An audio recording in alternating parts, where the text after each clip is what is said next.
नमस्कार मंडळी, स्वागत आहे तुमचं सिम्पली मराठीमध्ये, जिथे मी तुमच्यासाठी घेऊन येत असते घर आणि किचन रिलेटेड खूपच उपयुक्त अशा काही टिप्स आणि ट्रिक्स जी आपली रोजची अवघड वाटणारी कामे सोपी करण्यात मदत करतात।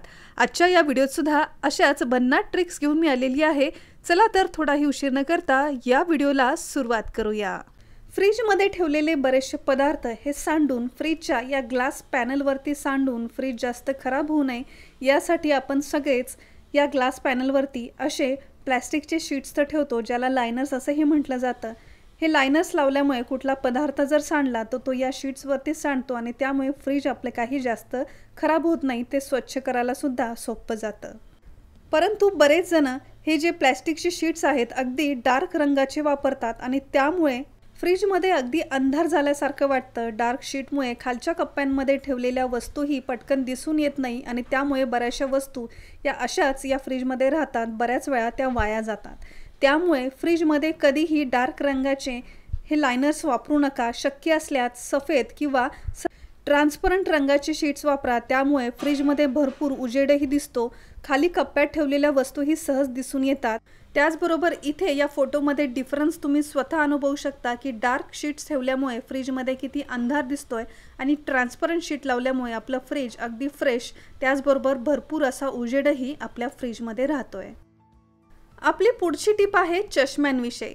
ज्यांना चष्मा आहे त्यांना अनुभव तर आलाच असेल की चष्मा अगदी काही दिवसांच्या वापरानंतर चष्म्याच्या काचावरती व्यवस्थित वापर न केल्यामुळे थोडेसे स्क्रॅचेस येतात, चष्म्याची काच ही थोडीशी धुरकट होऊ लागते आणि त्यामुळे बऱ्याच वेळा आपण चष्मा बदलण्याचा विचार करतो। परंतु चष्म्याची काच जर खराब झाली असेल तर ती स्वच्छ करण्यासाठी एक जबरदस्त उपाय आज आपण पाहणार आहोत। आणि त्यासाठी आपला चष्मा आपल्याला घ्यायचा आहे आणि आपल्याकडे जे फ्रीज आहे त्याच्या फ्रीझर सेक्शनमध्ये हे चष्मे आपल्याला ठेवायचे आहेत अगदी 3 ते 4 मिनिटांसाठी। यानंतर फ्रीजर बंद करून एक 4 मिनिटांनंतर हे सगळे चष्मे आपल्याला बाहेर काढायचे आहेत। फ्रीजरमधून चष्मे काढल्यानंतर तुम्ही पाहाल त्याची ग्लास ही काही अशी दिसेल, त्यावरती अगदी धुरकट अशी थोडीशी लेयर जमा झाली असेल। आता हा चष्मा पुसण्यासाठी चष्म्यासोबत जे सॉफ्ट कापड आपल्याला मिळतं तेच घ्यायचं आहे आणि त्याच कापडाने आपल्याला हा चष्मा आता स्वच्छ करून घ्यायचा आहे। चष्म्याच्याच या कपड्याने ज्यावेळेस आपण चष्म्याच्या या काचा स्वच्छ करू त्यावेळेसच तुम्हाला लगेच समजेलच की या सोप्या पद्धतीने चष्म्याच्या काचा या किती सहज स्वच्छ झाल्या आहेत ते। तर आठवड्यातून एकदा जरी चष्मे असे फ्रीजरमध्ये ठेवून जर तुम्ही स्वच्छ केले तर कुठल्याही महागड्या लिक्विड शिवाय तुम्ही पाहाल की चष्म्याच्या काचा या स्वच्छ तर होतीलच, त्याशिवाय त्यावरती जर काही स्क्रॅचेस वगैरे आले असतील तर ते सुद्धा क्लिअर होतील।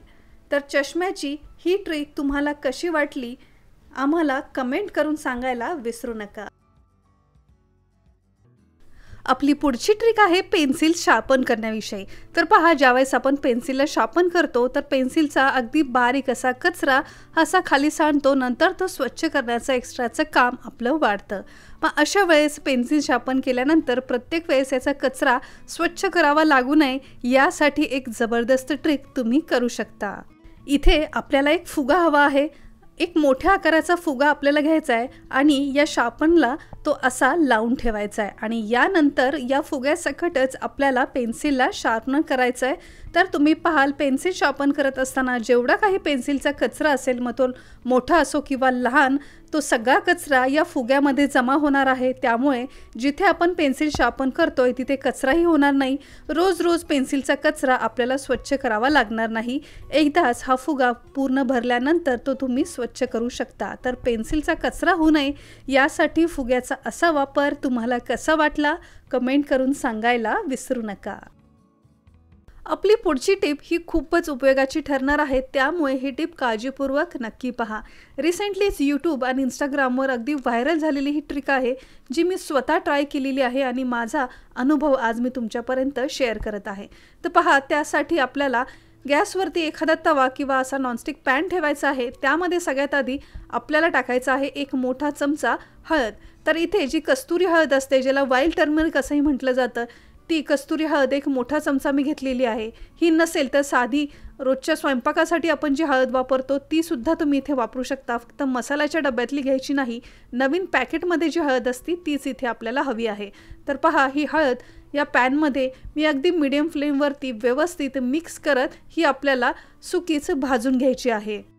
सतत एकसारखं ढवळत राहून ही हळद आपण एकसारखी भाजून घेतली की याचा रंग हा बदलत जातो। तर अगदी कॉफीच्या रंगासारखी डार्क रंग येईपर्यंत ही कस्तुरी हळद मी व्यवस्थित भाजून घेतली। यानंतर गॅस बंद करून ही हळद आपल्याला पूर्णपणे थंड करून घ्यायची आहे। एखाद्या बोलमध्ये ही आपल्याला काढून घ्यायची आहे। आता ही हळद पूर्णपणे थंड झालेली आहे। सगळ्यात आधी एका काचेच्या बोलमध्ये मी ही काढून घेतलेली आहे। हळदीसोबतच इतर काही साहित्य आपल्याला यामध्ये मिक्स करत जायचं आहे। जसं की सगळ्यात आधी एक मोठा चमचा मध आपल्याला यात छान मिक्स करायचं आहे। लक्षात ठेवायचं आहे यामध्ये आपण जे काही साहित्य वापरणार आहोत ते अगदी प्युअर घेण्याचा प्रयत्न करा। कुठलंही केमिकल असलेले हे साहित्य वापरू नका। एक चमचा मध घातल्यानंतर यामध्ये एक चमचाभर कच्चं दूध मी यामध्ये मिक्स करणार आहे। कच्चं दूध म्हणजे हे तापवलेलं दूध नाही, मार्केटमधून ज्यावेळेस आपण दूध आणतो त्यातलाच एक चमचाभर दूध मी काढून घेतलेलं आहे। हेच कच्चं दूध आपण यामध्ये मिक्स करत एक छान थिक अशी पेस्ट आपली याची तयार करायची आहे। आपल्या हातापायावरती किंवा चेहऱ्यावरती जर अतिसूर्यकिरणामुळे टॅनिंग झालं असेल, हातपाय चेहरा जर काळपट पडला असेल, त्याचबरोबर वातावरणातील बदलावामुळे चेहरा काळपट पडला असेल, निस्तेज झाला असेल, चेहऱ्यावरती अगदी काळपट असे डाग पडले असतील, अनइव्हन स्किन टोन असेल, चेहरा उजवण्यासाठी आणि अशा बऱ्याचशा कारणासाठी हळदीचं हे मास्क खूपच उपयोगी ठरणार आहे।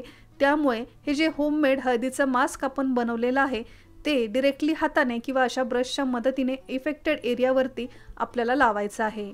यामध्ये आपण हळदीचा वापर केलेला आहे जो चेहऱ्यावरती असलेलं अनइव्हन स्किन टोन, सन टॅन किंवा जे डाग वगैरे असतील ते दूर करण्यास खूपच मदत होते। त्याचबरोबर यामध्ये आपण मध आणि दुधाचा सुद्धा वापर केलाय जे फक्त चेहरा उजवण्यासाठीच नाही तर स्किन आपली सॉफ्ट करण्यामध्ये सुद्धा खूपच फायदेशीर ठरतं।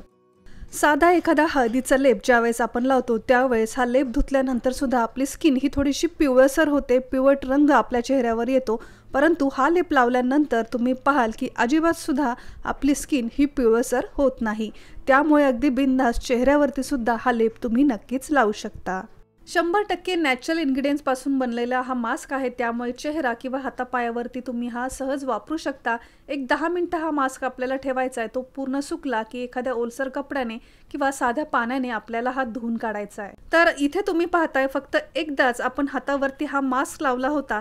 जेवढ्या भागामध्ये हळदीचा हा मास्क मी लावला होता तेवढा भाग छान उजळलेला आहे। त्या खालील भाग हा तसा स्टॅनिंगमुळे लालसर आणि काळपट दिसत आहे। तर तुम्ही सुद्धा अगदी इफेक्टिव्ह असा हा हळदीचा मास्क घरी नक्की बनवून तो वापरून पहा। याचा इफेक्ट तुम्हाला कसा वाटला कमेंट करून सांगायला विसरू नका।